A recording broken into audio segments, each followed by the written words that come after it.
All right, so we left off with the Battle of Gettysburg from July 1st to 3rd, 1863. And as I mentioned in the last video, Gettysburg was a really significant battle in the Civil War. It was a real turning point for the Civil War, at which Lee brought the forces of the South up into the North for a second attempt at an invasion, and once again was turned away by the forces of Union General George Meade. Gettysburg was the most destructive battle of the Civil War. There were about 50,000 casualties.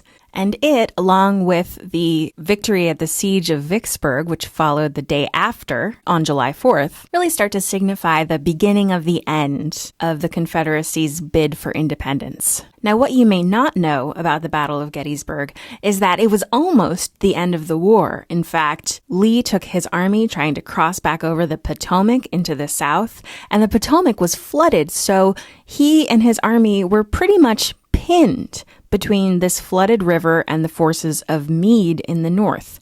Now, Meade, if he had attacked, probably could have won the war right there and then.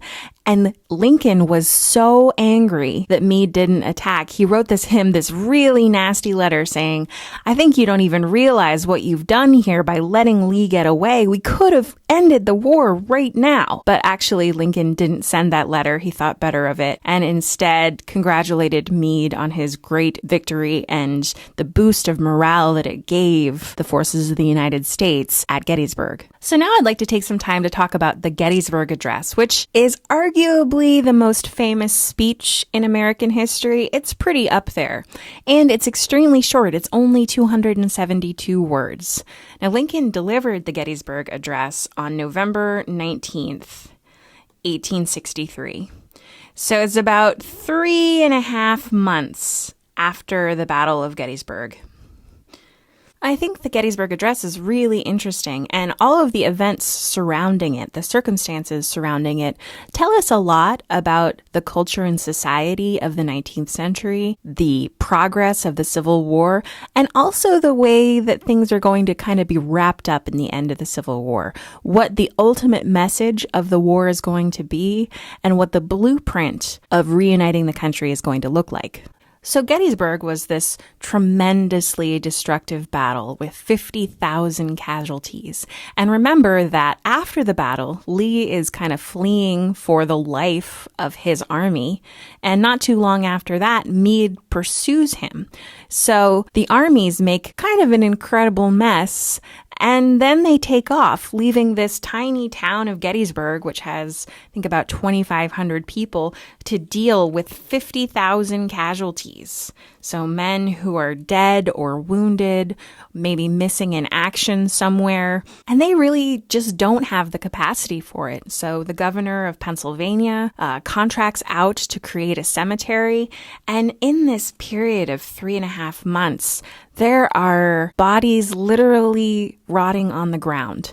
So it's a bit of a hellscape. The entire town of Gettysburg stinks. They had to burn all the dead horses, so it smells like burning horses and rotting human flesh.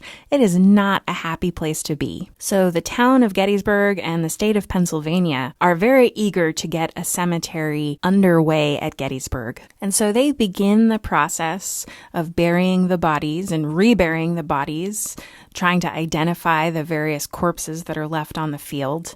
And they ask this man, Edward Everett, who's really the preeminent orator of his day. He was like the rock concert of the 19th century, to come and give an oration on the dedication of the Gettysburg Cemetery.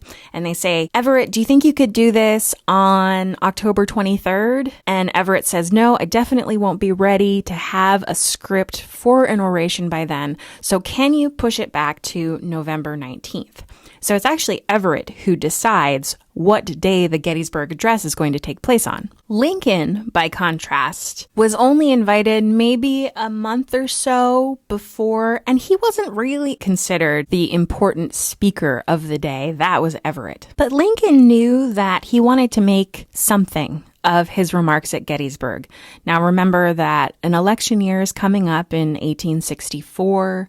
It's been a hard year. Gettysburg is the first major victory that the United States forces have had in a long time. So he kind of wants to make sure that he can set the tone of how Gettysburg is going to be remembered and to reconfirm a sense of mission about the Civil War, right? When there's been such a great loss of life, and when you're standing around looking at that loss of life, it can be very easy to get discouraged and say, okay, maybe we should just end the war. We should have peace now, allow the South to secede and retain slavery. And Lincoln wants to make sure that people come away from this dedication at Gettysburg with a renewed sense of purpose in continuing to fight the Civil War. Now, there's a common misconception that Lincoln wrote the Gettysburg Address on the back of an envelope on the train to Gettysburg. That is almost certainly not the case because Lincoln was a planner. Remember that he was self-educated and he always took a lot of time in anything that he wrote. He wrote drafts and got revisions and wrote yet another draft. He liked to be extremely precise with his language. And you can see that throughout pretty much everything that he's written, that he is an extremely effective and eloquent writer. And that wasn't just because he was an extremely eloquent person. He was. That's because he worked really hard at it. So we're fairly certain that Lincoln spent some time drafting the Gettysburg Address in the White House long before he left. So the day arrives, November 19th, 1863, and Everett gets set up in a tent because he's the real headliner of the day. Now, Edward Everett was, I think, the undisputed champion of giving speeches in his day. He was an incredible speaker, and everyone who was there actually agreed that Everett did an incredible job speaking. He spoke for over 2 hours, and if that sounds like a really long time to us, for the 19th century, that was actually pretty appropriate. That's what people expected out of oratory in the 19th century. They paid attention. They were riveted by it. It was like going to see a movie or a concert today. So people really wanted to hear Everett talk for that long. In fact, they were quite confused when Lincoln didn't talk for longer than just a couple of minutes. A lot of people even were reported to say, was that it? So here in the center, we have a picture of the day at Gettysburg, and we're pretty sure that this is the only confirmed picture of Lincoln at Gettysburg. Now, he's kind of small here, but I think this is a really interesting picture because it gives you a sense of what Lincoln's stature was at the time and also the people that he surrounded himself with. So this is Lincoln here, right here in the center, not wearing a hat, looking down. And then he's surrounded by the important people of his cabinet. So right here, I'm pretty sure this is William Seward, who was the Secretary of State. And over here, these are John Hay and John Nicolay, who were Lincoln's personal secretaries. They went everywhere with him. And this guy up here is a little harder to see. That is Edward Everett. Now, imagine what it would have been like to stand on this field in this growing cemetery at Gettysburg and listen to Edward Everett and Abraham Lincoln talk about the meaning of the battle around you. Now, remember that it's November, so it's been 3.5 months since the battle, but the Battle of Gettysburg took place in the beginning of July, and it was 90, 100 degrees outside. So when Lee and Meade left Gettysburg, they left 8,000 or more bodies rotting in the hot July sun. And many of them had been out there rotting for those 3 months. So when you were standing on this field at Gettysburg, there would have literally been human bones around you that you could see. It probably would have still smelled pretty terrible. So you're really kind of in the thick of the destruction of the Civil War and listening to these two men who are trying to make meaning out of it for you. So Everett gets up and he gives this fiery speech for 2 hours, and he goes through all of the details of the battle and says, this is what happened over on that hill, and this is what happened over on that hill.